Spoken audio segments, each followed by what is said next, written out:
జై శ్రీరామ్. అందరికీ నమస్కారం. వెల్కమ్ టు న్యూస్ అఖండ. నేను మీ కస్తూరి శ్రీధర్. ఇజ్రాయెల్ అభిమానులకు అందరికి కూడా మరొక ఇంట్రెస్టింగ్ వార్తతో మళ్ళీ నేను మీ ముందుకు వచ్చిన.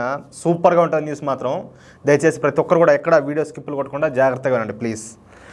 మనం అనుకున్నదే జరిగింది మొత్తానికైతే. ఇరాను అలాగే ఈ ఇజ్రాయెల్ యుద్ధం అయితే ప్రారంభం కాబోతోంది. నిజానికి మొదటి నుంచి ఇరాను ఇజ్రాయెల్ దేశాల మధ్య పచ్చగడ్డేచే బగ్గుమంటుంది. అట్టుంటుంది అనమాట ఇద్దరికి. ఎప్పటికైనా సరే ఇరాన్పై దాడి చేయాలనేది ఇజ్రాయెల్కి అయితే తీరని కోరిక. ఇంక చూడండి, ఇంక దాని మీద ఇజ్రాయెల్ వాళ్ళకి ఇంకెంత కోపం ఉంటుందో దీన్ని బట్టి మనం ఆలోచన చేసుకోవచ్చు. అలాగే ఇజ్రాయెల్పై దాడి చేయాలనేది ఇరాన్కు వాళ్ళకు కూడా ఇది తీరని కోరిక అనమాట. అందుకే ఇరాను ఇజ్రాయెల్తో ఈ ఫ్రాక్సీ వార్ చేస్తూ ఉంటుంది. ఇదేంది ఫ్రాక్సీ వార్ అంటున్నామే స్వామి? ఈ ఫ్రాక్సీ వార్ ఏంటంటే నేరుగా ఇజ్రాయెల్తో యుద్ధంలో పాల్గొనకుండా తీవ్రవాద సంస్థల ద్వారా ఇజ్రాయెల్పై దాడి చేయడం. ఇలా 3 తీవ్రవాద సంస్థలను ఇరాన్ అయితే పెంచి పోషిస్తుంది. ఇంక చూడండి ఎట్లుంటుందో. అవి ఒకటి గాజాకు సంబంధించినటువంటి హమాస్ తీవ్రవాద సంస్థ, అలాగే లెబనాన్కు సంబంధించినటువంటి ఈ హెజ్బుల్లా తీవ్రవాద సంస్థ ఒకటి, అలాగే యమన్కు సంబంధించిన హైతీ తీవ్రవాద సంస్థ ఒకటి. ఇట్లా 3 సంస్థలను అయితే ఇరాన్ పెంచి పోషిస్తుంది. దేనికోసం?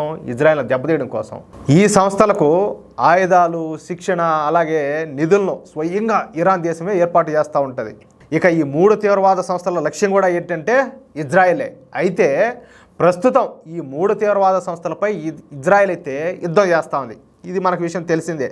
ఇక అసలు విషయం లేకొస్తే నిన్నటికి నిన్న హమాస్ చీఫ్ అయినటువంటి ఈ ఇస్మాయిల్ హనియా అనే వ్యక్తిని ఇజ్రాయెల్ కాల్చి చంపిన సంగతి మనకందరికి కూడా తెలిసిందే. అది కూడా ఇరాన్ రాజధాని టెహ్రాన్లో ఈ హత్య జరగడంతో ఇరాన్ ఉడికిపోతుంది. తాము ఎవరినైతే బద్ధశత్రుగా మనం భావిస్తూ ఉన్నామో వాళ్ళే మన దేశం లేకొచ్చి హమాస్ లీడర్ని కాల్చి చంపడం అనేది ఈ ఇరాను తమకు జరిగినటువంటి ఘోర అవమానంగా భావిస్తుంది. ఇంకా చూడండి, అంటే వాళ్ళ శత్రువులు అంటే వాళ్ళతో యుద్ధం చేయాలనేది వీళ్ళకల, వీళ్ళతో యుద్ధం చేయాలనేది వాళ్ళకల. అట్లాంటిది ఇది నేరుగా తమపై జరిగిన దాడి అని చెప్పేసి ఇరాన్ అయితే పేర్కొంటుంది. దీంతో ఇరాన్ సుప్రీం లీడర్ అయినటువంటి ఆయతుల్లా ఖమేనీ ఇజ్రాయెల్పై నేరుగా దాడులు చేయాలని చెప్పేసి తమ సైన్యానికి ఆదేశాలు అయితే జారీ చేసినాడు. అంతేకాకుండా ఇరాన్లో ఎమర్జెన్సీ మీటింగ్ని అయితే ఏర్పాటు చేసి ఇజ్రాయెల్తో యుద్ధాన్ని ఎలా చేయాలి అన్న విషయాలపై చర్చించినట్లు మనకు స్పష్టంగా తెలుస్తూ ఉంది. ఏదేమైనప్పటికీ కూడా చూస్తూ ఉంటే ఇజ్రాయెల్ ఇరాన్ యుద్ధం మళ్ళా ఖాయంగా కనపడతా ఉంది. ఇక ఏం జరుగుతుంది అనేది ఇంకొక 48 గంటల్లో అయితే తేలిపోని ఉండాలి. ఇంక అది ఆ విషయమా?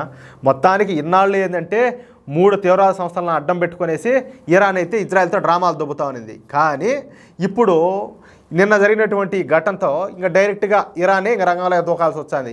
ఇప్పుడు చూడండి, ఒక పక్క పాలస్తీనా, ఇంకో పక్క వచ్చేసి లెబనాను, ఇంకో పక్క వచ్చేసి ఇరాను, మళ్ళీ టర్కీ ఓడి నేను లేచే మధ్య కాదంతుడి ఓడొకడు. ఒక్క దేశం ఇన్ని దేశాలతో ఒకే సందర్భంలో ఒకే సమయంలో యుద్ధం చేస్తుందంటే ఇంక ఏం మామూలు విషయం ఇదే?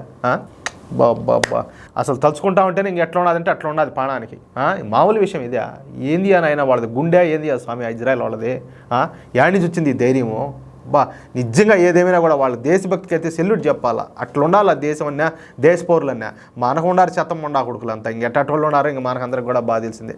సరే, ఈ వీడియోపై మీ యొక్క అమూల్యమైన అభిప్రాయాలను దయచేసి ప్రతి ఒక్కరు కూడా కామెంట్ రూపంలో తెలియజేయాలని చెప్పి కోరుకుంటూ, అలాగే ఈ వీడియో నచ్చితే లైక్ చేయడంతో పాటు వీలైనంత మంది జాతీయవాద మిత్రులకు, అలాగే ఈ జాతీయవాద గ్రూపులో ఉన్న ప్రతి ఒక్కరు కూడా షేర్ చేయాలని మిమ్మల్ని అందరినీ కోరుకుంటూ, అలాగే ఇంతవరకు ఎవరైనా మన ఛానల్ సబ్స్క్రైబ్ చేసుకోకపోతే దయచేసి ప్రతి ఒక్కరు కూడా మన ఛానల్ సబ్స్క్రైబ్ చేసుకోండి.